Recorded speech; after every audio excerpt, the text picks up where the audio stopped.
why aren't they renting the place you've got? And he said, just wait. So we went in there, and you walked in, and there was a little kitchen unit, and then you took a left, and there was a bigger room. It couldn't have been 250 square feet total, but when you went into the larger room, the wall was completely scorched and burnt with a hole at the bottom.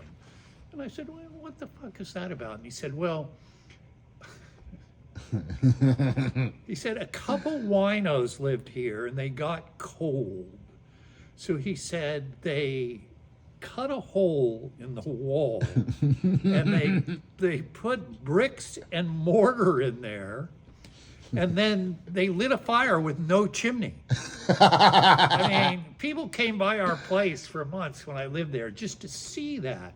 It was just so incredible. And you know, none of the whores wanting to do it. So I said, you know, how much a month for this dump? And he said, $15. Denny Hunter, who never shows up here, and he never did. He's got one, you know, he pays $5. So it'd be $5 for you.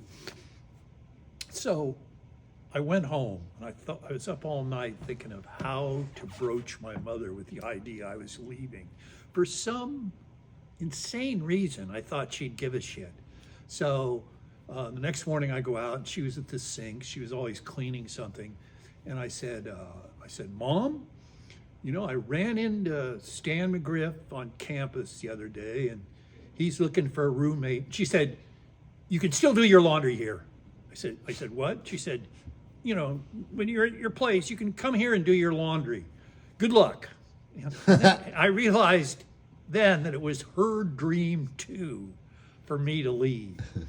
So I was at that place, you know, for the whole school term, and I was working basically 50 hours a week in that department store, and I had all these upper division classes, and I was flunking French, so I needed good grades in them. And I don't really remember virtually anything about living there except the horrors.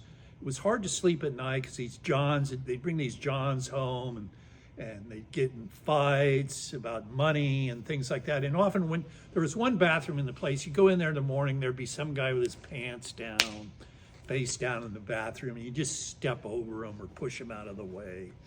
And but we knew them, but they basically left us alone, and they were sort of put off than any kind of people that would live in a place like that.